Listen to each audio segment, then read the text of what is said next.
There are moments in the long and complicated history of North American trade when the numbers stop being abstractions and start being people. A steel worker in Sault Ste. Marie who drove the same route to the same mill for 22 years, clocking in before dawn, raising a family on a union wage, building a life that looked secure until one morning it wasn't. A young auto technician in Windsor who had just signed a lease on a first apartment, counting on a shift at a plant that went dark without warning. A lumber mill operator in British Columbia who watched 50 years of her family's work evaporate not because demand disappeared, not because the product failed, but because a decision made thousands of miles away in a city that will never feel the consequences decided her industry was a bargaining chip. Over 100,000 Canadians have lost their jobs or had their hours cut because of tariffs imposed by the President of the United States on his country's closest ally and largest trading partner, steel mills in Sault Ste. Marie, laying off 1,000 workers at a time. Auto plants in Oshawa and Windsor going dark. Lumber mills across British Columbia, 22 closed since 2022, another 50 running at reduced capacity. Cabinet factories in Quebec, parts suppliers across Ontario, fishing operations on the Atlantic coast. Sector by sector, the livelihoods of working Canadians have been systematically dismantled by a trade war they didn't start, didn't vote for, and cannot escape through any individual decision. And here is the thing that Washington has not yet fully grasped. The thing that should be keeping American trade officials awake at night. The development that is quietly reshaping the economic architecture of an entire continent while cable news is focused elsewhere. Mark Carney is not begging for those jobs back. He is not asking Donald Trump to undo the damage. He is not writing diplomatic letters or scheduling polite meetings to express concern. He is doing something far more consequential, far more deliberate, and far more dangerous to American economic interests than anything a conventional trade complaint could accomplish. He is using the damage. Every closed mill, every laid-off steel worker, every idled auto plant, every redirected lumber shipment is being converted, methodically and without sentiment, into the building blocks of a strategic counteroffensive designed to make the United States pay a price it never anticipated, in ways it cannot easily reverse, on a timeline that arrives before Washington has fully processed what is happening. This is the story of how a former Goldman Sachs partner and two-time central bank governor turned 100,000 destroyed jobs into the most precisely calibrated economic weapon in the history of North American trade, and it all comes to a head in July. To understand what is being weaponized, you have to see the damage ledger in complete and unsparing detail. Because the statistics that follow are not abstractions to be debated in think tanks or dismissed in press briefings. They are families, they are communities, and Mark Carney has not memorized them in order to mourn them. He has memorized them in order to deploy them. Start with the auto sector. The United States imposed 25% Section 232 tariffs on vehicles and parts. The immediate consequences were swift and severe. General Motors laid off up to 1,400 and 200 workers at the Oshawa Assembly Facility, one of Canada's most storied manufacturing sites. Stellantis shifted Jeep Compass electric vehicle production away from Brampton and into Illinois, placing 3,000 jobs at immediate risk. The Brampton plant had been idled specifically to retool for electric vehicle production, a forward-looking investment that reflected the industry's direction. Those plans were scrapped in early 2025, leaving thousands of workers in a state of suspended uncertainty, no production schedule, no announced timeline, no clarity about whether the facility would ever return to full operation. Auto manufacturing employment across Canada fell 3% year over year, with analysts at RBC finding no signs of near-term recovery. Turn to steel. Canadian steel exports to the United States dropped 50% in a single year. A 50% collapse, not a gradual erosion, but a near halving of an entire export category. Algoma Steel in Sault Ste. Marie, the country's second-largest producer, announced layoffs of upward of 1,000 workers. Catherine Cobden, the chief executive of the Canadian Steel Producers Association, described the situation with the measured precision of someone who has watched an industry being methodically dismantled. Thousands of jobs lost, loss of production, and a significant drop in shipments to the United States, she said. That sentence, spoken by the industry's leading voice, is both a description of damage and, in the hands of a strategic government, a line item in a legal claim. Move to lumber. Softwood lumber production in Canada has declined more than 25% since the first tariff round in 2017. Combined countervailing duties, anti-dumping measures, and the new tariff rates now exceed 40% on Canadian lumber entering the American market. 22 mills have closed since 2022, another 50 are running at reduced capacity, forestry and logging employment is down 4%, and the downstream effects have rippled far beyond the mills themselves. Cabinet makers, wood flooring producers, and furniture manufacturers found themselves trapped in a vice, shut out of the American market by tariffs above, and flooded in their domestic market by imports from other countries that were themselves locked out of the United States. These producers have since formed the Canada Wood Products Alliance to press for government protection, a formal industry coalition born entirely out of trade war collateral damage. The aggregate picture, when you step back and look at the full scope, is staggering. Ontario shed 56,600 full-time jobs in a single quarter, the sharpest manufacturing decline the province had seen since 2009 outside the pandemic. The unemployment rate in Windsor and Sarnia hit 10%. Youth unemployment climbed to 14.6%, the highest level since 2010. The Bank of Canada confirmed that goods exports to the United States dropped more than 15% in April 2025 alone. National payroll employment in American-dependent industries fell 27,000 in a single year, and 1,499 companies applied for emergency work-sharing programs specifically to avoid laying off an additional 54,000 workers who would otherwise have been let go. These numbers were created by decisions made in Washington, and Carney has decided, with the cool analytical precision of a man who has managed the monetary policy of two countries, that they will be paid for in Washington. While Trump was posting on social media, Carney was architecting.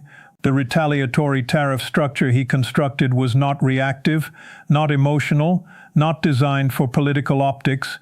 It was engineered for maximum strategic impact on politically sensitive American industries while simultaneously protecting Canadian consumers from self-inflicted pain. The architecture of it reveals the mind behind it, and it is worth understanding in granular detail. Canada maintained counter tariffs on American steel, aluminum, and non-CUSMA-compliant automobiles, even after removing 90% of other retaliatory measures in September 2025.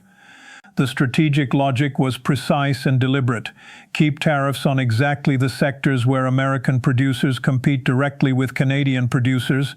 Remove duties on goods Canada needs and cannot source domestically. Punish where it hurts. Spare where it's self-defeating.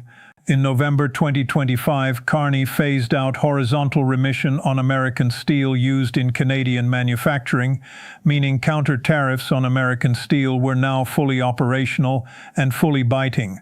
This single policy decision unlocked over $1 billion in new domestic demand for Canadian steel producers, directly substituting American supply with Canadian supply. The pain flows to American steelmakers and their American industrial customers, the foundries and fabricators and manufacturers who had built their supply chains around Canadian proximity and price. Canada also tightened tariff rate quotas for steel imports from non-free trade agreement partners, reducing them from 50% down to 20% of 2024 levels. This closed the back door that had been allowing dumped foreign steel to undercut Canadian producers already under pressure from the American trade war. Sources close to the Trade Ministry described this as the mirror strategy. For every sector Trump damaged with tariffs, Carney built domestic or alternative partner supply to replace it, then locked the United States out of Canada's own market in that same sector. The pain flows in both directions, but with a critical asymmetry. Canada's pain was imposed without consent. Canada's response is calibrated, deliberate, and structured to produce a restructuring that persists even after the tariffs eventually end. But the retaliatory architecture, as sophisticated as it is, represents only the first dimension of Carney's counteroffensive. The second dimension is the redirect, and it may prove to be the more consequential of the two. Here is the move that should concern every American business leader and every trade policy official who has been watching this situation at the level of headlines rather than supply chains. Carney is not merely protecting damaged industries, he is systematically redirecting them, building new buyer relationships for exports that used to flow south, and signing the kind of long-term contracts that do not reverse when a tariff threat is eventually withdrawn. On steel, the government cut interprovincial rail freight rates by 50% starting in spring 2026, making it economically viable for the first time to ship Canadian steel east to west within Canada rather than north to south into the United States. The Buy Canadian policy now mandates Canadian steel, aluminum, and softwood lumber in all federal contracts exceeding $25 million. Over 230 steel firms applied for restructuring support, and nearly 37,000 workers are being transitioned with government backing. The domestic market is being deliberately deepened as a structural substitute for the American export market that tariffs closed off. On lumber, the Build Canada Homes Agency, funded at approximately $700 million, explicitly prioritizes Canadian wood products for national housing construction. $500 million in Business Development Bank Softwood Lumber Guarantee Program loans were topped up for 2026, with another $500 million from the Large Enterprise Tariff Loan Facility. The strategy is explicit and unambiguous. If the United States will not buy Canadian lumber, Canada will use it to build Canadian housing, creating domestic demand that is entirely insulated from American trade policy. On autos, the agreement with China opened a new manufacturing channel, 49,000 Chinese vehicles entering Canada at a 6.1% tariff, growing to 70,000 units by 2030, with Chinese automakers required to establish Canadian manufacturing joint ventures within 3 years. A framework agreement on clean vehicle manufacturing with South Korea has already been signed. This is not simply about selling electric vehicles to Canadian consumers.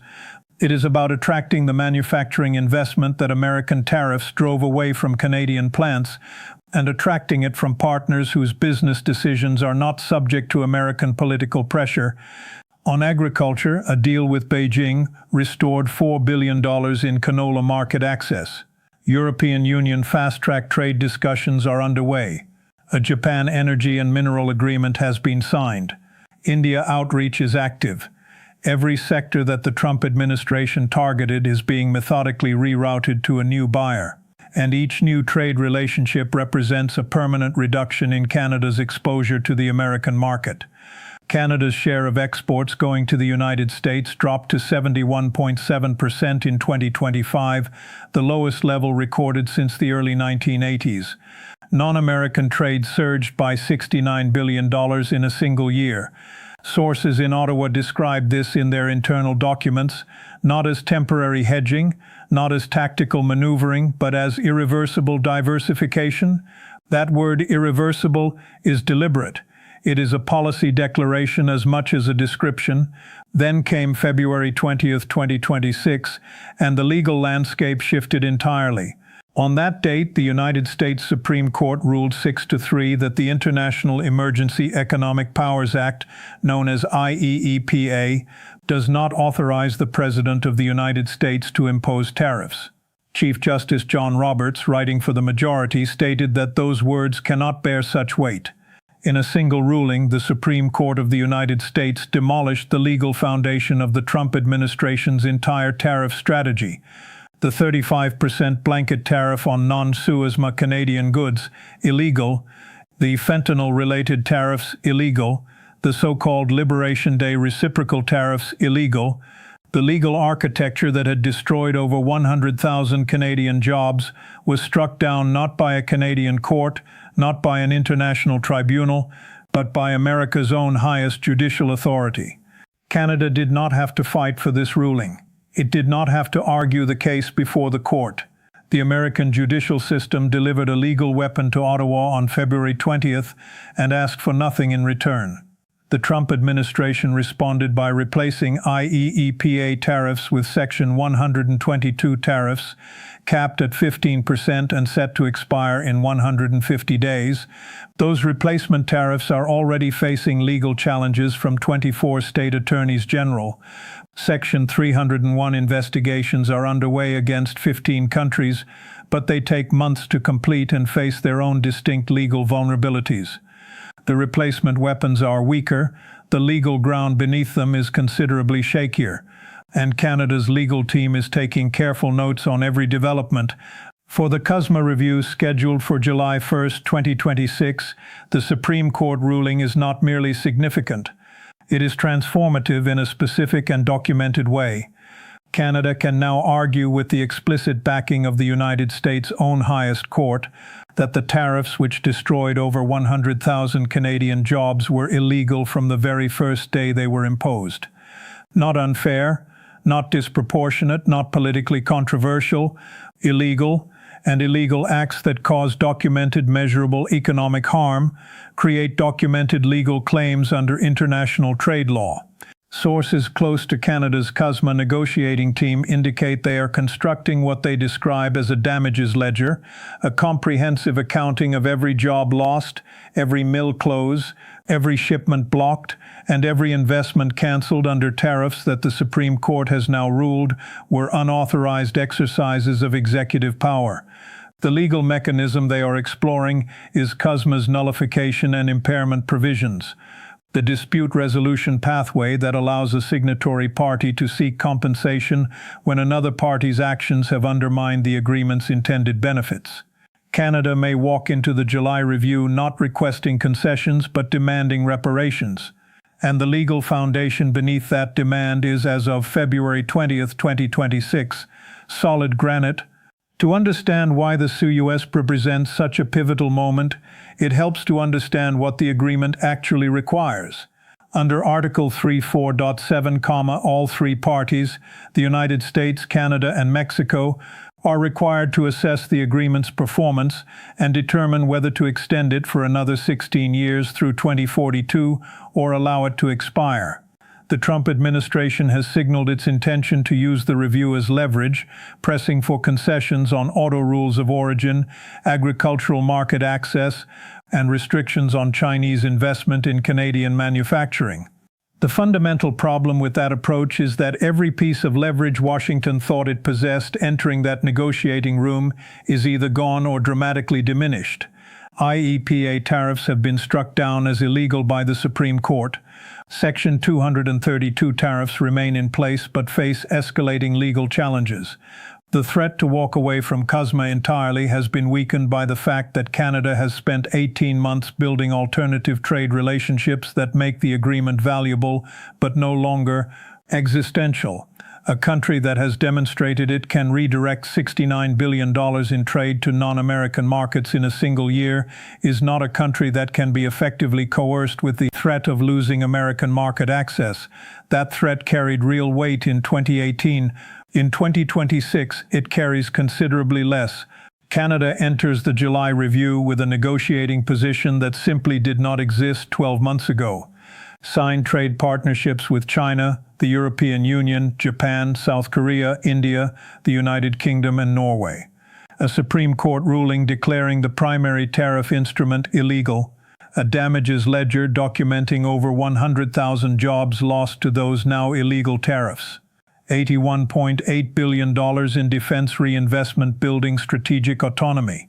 Canadian procurement policies systematically locking American suppliers out of government contracts, and 70% or higher public support for trade diversification, a political consensus that crosses party lines and critically survives changes in government.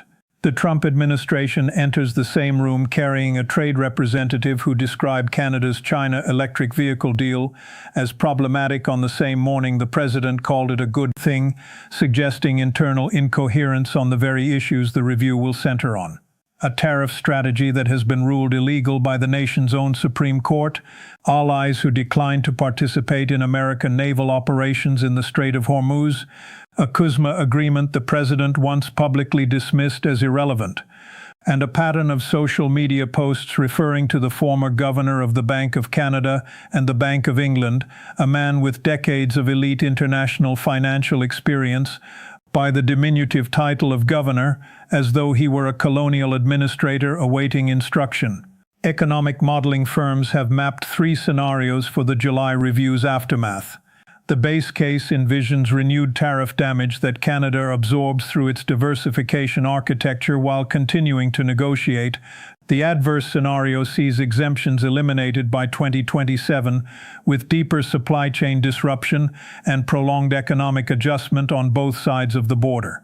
The catastrophic scenario involves full bilateral trade collapse, with trade contracting 20 to 30%, integrated supply chains unraveling, and lasting structural damage to both economies. Oxford Economics has warned explicitly that losing CUSMA exemptions would cause what it describes as longer-term scarring, with the size of both economies remaining permanently lower for several years. That warning applies with equal force to the United States and to Canada. 36 American states count Canada as their single largest export destination. $3.6 billion crosses the Canada-United States border every single day. 60% of American crude oil imports originate in Canada. If CUSMA collapses or is substantially degraded, the damage does not stay north of the border. It lands in Michigan, in Ohio, in Texas, in Minnesota, in Montana, in every border state whose economy has been wired into Canadian supply chains and Canadian energy for decades. The auto plants of the American Midwest that depend on Canadian-made parts crossing the border multiple times during a single vehicle's assembly would face cost structures that General Motors itself has estimated could reach $3 to $4 billion in additional tariff costs for 2026 alone, and that estimate is a floor, not a ceiling. Those costs do not remain on corporate balance sheets. They become the price of the next vehicle a family buys, or they become a layoff notice at the plant where that vehicle was assembled.